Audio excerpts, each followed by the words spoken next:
Good morning, guys. Working on my 1990 735i, and like I've mentioned in my other videos, this thing has had zero maintenance, and I wanted to change the cap and rotor because it was having a little bit of difficulty starting. She would always start, but there was always a little bit of difficulty. So with 140,000 K, I think that's pretty darn good for a cap and rotor. I don't know what the proper intervolts are, but I'm pretty sure that's way past, because you can see that the electrical part on this cap, it's right down to the plastic. Like it's had its time. You can see the underside of the cap, you know, it's well scored, well used, so it was time. So I got the cap, the rotor from Rock Auto. These are the part numbers. I spent a little bit more on the cap because it came with the cover. I think it's worth spending that extra money. I'll explain here in a second. And this was the rotor. I was disappointed with Rock Auto in the aspect of they sent me the rotor and it only had 2 bolts instead of 3. Very lucky I could use one of the old bolts. So with the rotor, it only came with 2 of these little guys. So I ended up taking one off this old one and using it on the new one. So.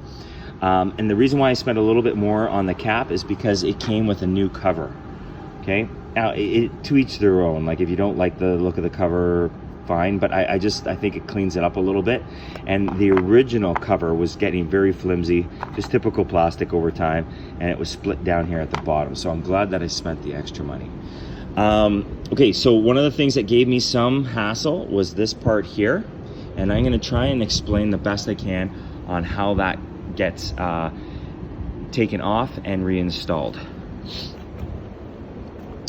So to start off, actually I took that whole unit off just as you see it. It popped right off because the NGK wires come all numbered, and it's really well done. So there's no worry of taking one plug wire off and replacing it with the other. So you can take this whole kit off as one unit, and then the new one just pops right on. It is really good. This is not cheap, but I highly recommend it.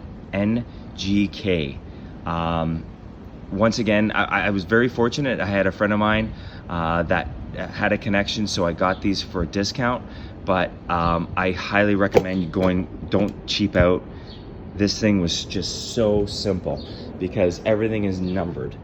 Everything is numbered. So I literally took the whole system out, bolted the new one on, and then I literally just followed, you know, plug number 2 goes into the cap number 2.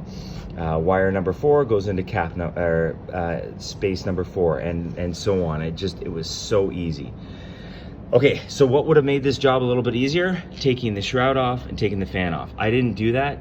I didn't know what I was doing. So I would have preferred next time taking this off and taking that off. For the 10 minutes that would be to take that off, it would give you a lot more room in here with your wrenches and that for taking the cap and rotor off. You don't have to. You can get your hands in here and get it around, but it just makes it that much easier. Plus, when it comes time to wiring or fishing this through, it would give you that little bit more room in here to get that wire up and around. So once again, this wire here, what it does is it goes down on this side of that coolant line.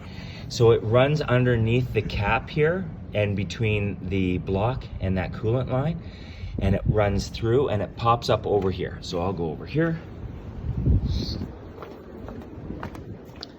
So that connector part will now come up through here, and then you have to manipulate it down in this little tiny space down in here.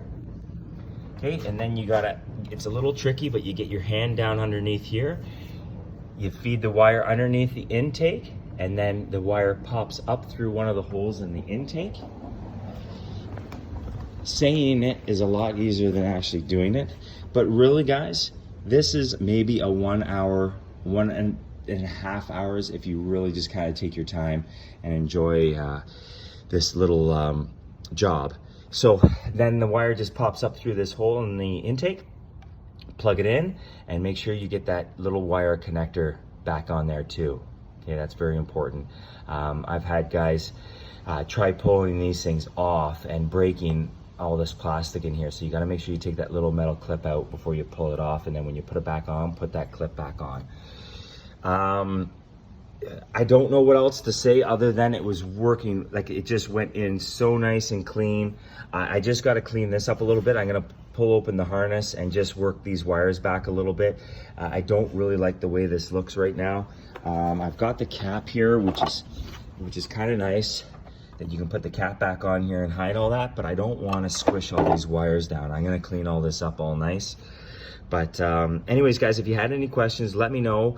I did use a little bit of dielectric grease. I don't know if this is a good thing or a bad thing, but I used a little bit of dielectric grease on the inside of the wire here, just a tiny, tiny bit, because when you go to slide the wire, the plug on to the wire onto the plug, it's really tough to get any pressure in on that plug. So I put a little bit of dielectric grease on there just to be able to slide it in. I guess you could use Vaseline as well, but just use in my opinion, maybe it's a bad thing to do, but it just made it so much easier to slide that wire over the plug, because I felt that I couldn't get that pressure in, and it almost felt like the wire was backing off that plug a little bit. So once I put a little bit of dielectric grease on the inside, it seemed to slide right over the spark plug a little bit easier. So anyways, guys, any questions, please let me know. I love to help everybody that on here. They do such amazing things, so I'm trying to give back.